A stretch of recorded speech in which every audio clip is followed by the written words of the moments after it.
বাসায় এসে দেখি আম্মু বসে বসে কান্না করছে। আমি বললাম, আম্মু তোমার কি হয়েছে, আর এভাবে বসে বসে কান্না করছো কেন? আম্মু আমাকে দেখে দৌড়ে জড়িয়ে ধরলো। আম্মু বলল, বাবা তোর কিছু হয় নাই তো? আমি বললাম, আরে না আম্মু, অযথা চিন্তা করছো কেন? মাহি বলল, ভাইয়া তুই ঠিক আছিস? আমি বললাম, দেখতেই তো পারছিস। আম্মু আর কোনো কথা না বলে সরাসরি আমাকে গোসলখানায় নিয়ে গেল। গোসল সেরে টেবিলে নিজের হাতে খাইয়ে দিতে লাগলো। বুঝে গেছি আম্মু আমাকে আবার ওই দিনের মতো মারবে, কিন্তু আজকে তো আমি কোনো অপরাধ করি নাই। মাহি তো পুরাই অবাক হয়ে আমাদের কাহিনী দেখছে। মাহি বলল, আম্মু তুমি কি করতে চাইছো বলো তো? আম্মু বলল, কোনো কথা বলবি না, চুপ করে দাঁড়িয়ে থাক। খাবার শেষ করে আম্মুকে আর বলতে হলো না। আমি শরীর থেকে টি শার্ট খুলে সোফার সামনে গিয়ে দাঁড়ালাম। আমার এই কাহিনী দেখে আম্মু হতবাক হয়ে গেছে। তাড়াতাড়ি আমার কাছে এসে আমাকে জড়িয়ে ধরে বলল, আমাকে তোর এত নিষ্ঠুর মনে হয়? আমি বললাম, না মানে সেই দিনও তো এভাবেই মেরেছো, তাই আমার ওইটাই মনে হলো। আম্মু বলল, আজকে থেকে তোর বাহিরে যাওয়া বন্ধ। আমি বললাম, মানে কি বলছো আম্মু? মাহি বলল, তুই যখন আম্মুকে ফোন করে বলেছিলি আজকে থেকে হয়তো আমার মুখ আর দেখতে পারবে না, তখন থেকেই আম্মু তোর জন্য বসে বসে কান্না করছে। আমি বললাম, ও এই ব্যাপার? আরে ওইটা তো আমাকে পরীক্ষা করার জন্য করেছে। তাছাড়া আম্মু একটা খুশির খবর কি জানো? আম্মু বলল, কি? আমি বললাম, আমি জিতে গেছি, আমরা পরীক্ষায় পাশ করেছি, আর কালকে থেকে আমাদের ডিউটি। আম্মু বলল, সত্যি? আমি বললাম, আম্মু। আম্মু বলল, আমি তো তোরে নিয়ে খুব ভয়ে ছিলাম, না জানি ওরা তোকে কি করে। আমার তোকে পাঠানো ভুল হয়েছে বাবা, আমাকে মাফ করে দিস। আমি বললাম, যা করেছো ভালোই করেছো। আম্মু বলল, ওখানে যাওয়ার পর কি কি হয়েছে বলতো আমাকে? আমি বললাম, থাক আম্মু, বললে তুমি কষ্ট পাবে। মাহি বলল, কি এমন হয়েছে যে বললে আম্মু কষ্ট পাবে? আমি বললাম, তাহলে শোন। একে একে সব বললাম। আম্মু বলল, তার মানে তোকে বিষও খাওয়ানো হয়েছে? আমি বললাম, তবে এখন ভালো লাগছে, কিন্তু একটা বিষয় খুব খারাপ লাগলো আম্মু, ম্যাম নাকি আর বিয়ে করবে না। মাহি বলল, আচ্ছা ভাইয়া বলতো, রিয়া ম্যামকে তোর পছন্দ হয়েছে? আমি নির্ভয়ে বললাম, পছন্দ তো হয়েছে, তবে কি করার, কাজ তো হবে না। আম্মু বলল, সত্যি বাবা, ওকে তোর পছন্দ হয়েছে? লজ্জা পেয়ে বললাম, আম্মু। মাহি বলল, কিন্তু হঠাৎই সিদ্ধান্ত নিল কেন? আমি বললাম, আমারও তো একই কথা। আম্মু বলল, আমি বলি কি, তুই চেষ্টা করে যা। আমি বললাম, এটা কিভাবে সম্ভব আম্মু? আম্মু বলল, চেষ্টা করলে সব সম্ভব হয়, এটা জানিস তুই? আমি বললাম, কিন্তু আম্মু, রিয়া ম্যামের সাথে আমি বাহিরে কথা বলতে পারবো না, উনি নিষেধ করেছে আমাকে। আম্মু বলল, আচ্ছা থাক বাবা, তোর উপর আমি এত জুলুম করতে চাই না। আমি বললাম, তবে আমার বউ যদি কেউ হয় সেটা রিয়া ম্যামই হবে। মাহি বলল, ভাইয়া তোরও কি আম্মুর মতো মাথা খারাপ হয়ে গেছে? আমি বললাম, এই প্রথম কাউকে আমার পছন্দ হয়েছে, তাকে কি এভাবে এত সহজে ছেড়ে দিব আমি? আম্মু বলল, এই না হয় আমার ছেলে, হঠাৎ বাবা কোথায় থেকে এসে বলল, কি নিয়ে কথা হচ্ছে তোমাদের? আমি বললাম, এই তো বাবা, এমনি বসে আছি। বাবা বলল, তো তোর কাজ কি আজকে শেষ নাকি? আমি বললাম, বাবা, আজকে আর কোনো কাজ নেই। বাবা বলল, তোকে আমি একটা কথা বলতে চেয়েছিলাম। আমি বললাম, বলো। বাবা বলল, আমার এক ছোটবেলার বন্ধু, আজকে ওর সাথে দেখা হয়েছে, ওর একটা মেয়ে আছে, আমার দেখে খুব পছন্দ হয়েছে, তাই যদি তোদের সময় হয় তাহলে দেখে আসবো। আমি বললাম, কিন্তু বাবা। আম্মু বলল, রনি, তোর বাবা তো তোর ভালোর জন্যই বলছে, তুই মেনে নে। আমি বললাম, ঠিক আছে বাবা। বাবা বলল, তাহলে একদিন সময় করে বলিস, মেয়েটাকে আমরা সবাই দেখে আসবো। এই বলে বাবা ভেতরে চলে গেল। আমি বললাম, আম্মু তোমার মাথা খারাপ হয়ে গেছে, বাবার পছন্দের মেয়েকে আমি কিভাবে বিয়ে করব? আম্মু বলল, তোর বাবা তোর কাছে জীবনে কিছু চেয়েছে বল? আমি বললাম, না। মাহি বলল, তো এটাই, বাবার কথা তোর মানতে হবে।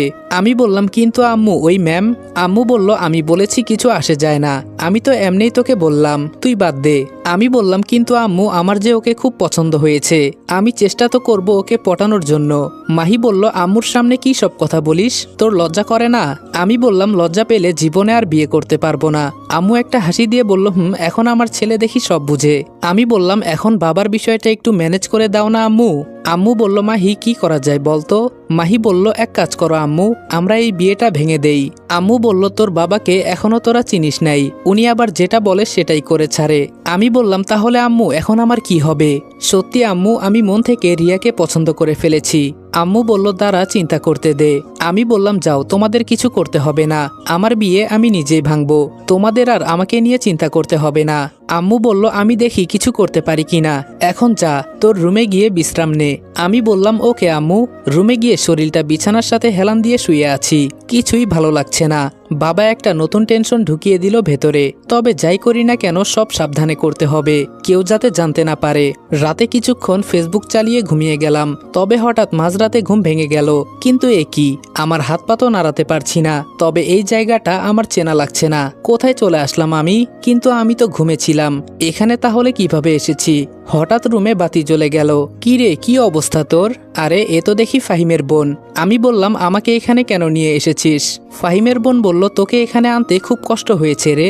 আমি বললাম আমার মাথায় আসছে না, ঘুমন্ত অবস্থায় আমাকে তুলে নিয়ে আসলো আর আমি কিছুই টের পেলাম না। ফাহিমের বোন বলল অজ্ঞান করার ঔষধ দেওয়া হয়েছিল তোকে। আমি বললাম আমাকে ছেড়ে দে, না হলে অনেক বড় ঝামেলায় পড়ে যাবি তুই। ফাহিমের বোন বলল ও তাই নাকি, কি করবি আমার? আমি বললাম মাঝরাতে আমার ঘুম ভাঙিয়ে বলিস কি করবি আমার? ফাহিমের বোন বলল ওই যে বলেছিলাম না আমি বেঁচে থাকতে তোর ঘুমের 12টা বাজিয়ে দেব। আমি বললাম তাই নাকি, কিন্তু তোর ভাইয়ের মতো অবস্থা তোরও তো হতে পারে, একবার চিন্তা করে দেখ। ফাহিমের বোন বলল ও তাই নাকি। আমার কাছে এসে আমার মুখের সামনে ওর মুখ রেখে বলল কি করবি আমার? মারবি আমাকে? মারতো। আমি বললাম দেখ আমার কিন্তু মেজাজ গরম হয়ে যাচ্ছে, সকালে আবার আমাকে ডিউটিতে যেতে হবে। এটা বলতেই ও আমাকে লাথি দিয়ে ফেলে দিল। আমি বললাম আমি তোকে আমার বোনের মতোই দেখতাম, আর এরপরে যদি আমার সামনে পড়িস খবর করে দিব। ফাহিমের বোন বলল তুই কথা বলবি না, তোর জন্য আমি সারা রাত ঘুমাতে পারি নাই, কিভাবে তোকে এখানে আনবো তাই চিন্তা করেছি। এখন আমি একটু ঘুমাতে যাব, সকালে তোর বিচার করব। এখন এভাবে ফ্লোরের উপর পড়ে থাক। আমি বললাম তোরে তো আমি। ফাহিমের বোন বলল সকালে দেখে নিব, তুই চিন্তা করিস না। বলতে বলতে ও দরজা বন্ধ করে চলে গেল। ইস কি ঠান্ডা লাগছে, এখন এখান থেকে কিভাবে বের হব কিছুই তো মাথায় আসছে না। কালকেই প্রথম ডিউটি আমার, যেভাবেই হোক এখান থেকে আমাকে যেতে হবে। বাঁচার জন্য খুব চেষ্টা করছি, হাতগুলো মনে হয় লাল হয়ে গেছে। কিন্তু আবার রুমে দ্বিতীয়বারের মতো আলো জ্বলে উঠল। সামনে তাকিয়ে আমি হতবাক হয়ে গেলাম। আরে এ তো ফাহিমের বাবা আর ফাহিম। ফাহিম বলল এত বাঁচার চেষ্টা করবি না, তুই চাইলেও এখান থেকে পালাতে পারবি না। আমি বললাম আমার মনে হয় বহুদিন পর সাপ তার গর্ত থেকে বের হয়েছে। ফাহিম বলল তোকে আমার সেই দিনই মেরে ফেলা উচিত ছিল। ফাহিমের বাবা বলল তুই আমার ছেলের 2টা হাত কেটে দিয়েছিস, এরপরেও আমি তোকে কিছু করি নাই, কিন্তু আজকে তোকে আমি কুকুরের মতোই মারবো। আমি বললাম চেষ্টা করে দেখতে পারিস। ফাহিমের বাবা বলল সে দেখতে হবে না, আমি যা বলি এমনিই হয়ে যায়। কিন্তু একটা জিনিস বুঝলাম না, যে ছেলেটা কারোর সাথে উঁচু গলায় পর্যন্ত কথা বলতো না, সে কিভাবে পারলো আমার ছেলের হাত কেটে দিতে? আমি বললাম আমি তো খারাপ পথে যেতে চাই নাই, কিন্তু তোদের মতো কিছু কুকুরের বাচ্চার জন্য যেতে হয়েছে। তবে কুকুরের ছেলে মেয়ে যে কুকুর হয় সেটা হয়তো তাদের না দেখলে বুঝতে পারতাম না। ফাহিমের বোন চোখ ডলতে ডলতে বলল বাবা ও আমাদের কুকুর বলছে, একটু ভালো করে আদর করে দাও, আর কালকের পর থেকে আমি যেন ওকে আর পৃথিবীতে দেখতে না পাই। আমার খুব ঘুম পাচ্ছে, আমি এখন গেলাম বাবা। আমি বললাম আরে যাবি কেন, আমাকে মারবি না? ফাহিমের বোন বলল তোর কত দম আছে তা আজকে আমি পাল্লা দিয়ে ওজন করে দেখব। আমি বললাম আমার বহুত দম আছে, তবে আমি যদি এখান থেকে যেতে পারি তোদের কাউকে ছাড়বো না, এটা মনে রাখিস। ফাহিমের বাবা বলল কিন্তু তুই তো আজকে এখান থেকে যেতেই পারবি না। ফাহিম বলল বাবা এত কথা কিসের, শালাকে মেরে দাও। আমি বললাম তোকে আজকে আমি কুকুরের মতোই মারবো। ফাহিম বলল তাই নাকি। ফাহিমের বাবা তার হাতে থাকা লাঠিটা দিয়ে আমাকে মারতে লাগলো। মারতে মারতে উনি হাঁপিয়ে গেছে।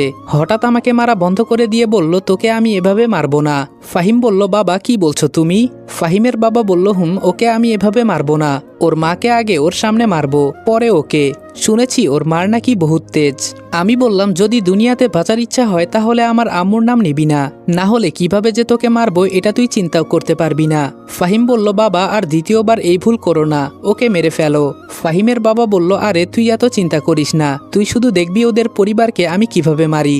আমি একটা হাসি দিয়ে বললাম যদি পারিস করে দেখা। উনি একটা চাকু দিয়ে আমার হাত পায়ের বাঁধনগুলো অর্ধেক খুলে দিয়ে বললেন যদি পারিস এখান থেকে পালিয়ে যা, না হলে এভাবেই মরবি তুই। আর তুই চাস না তোর সামনে তোর মাকে মারি? যদি তোর পরিবারের সবার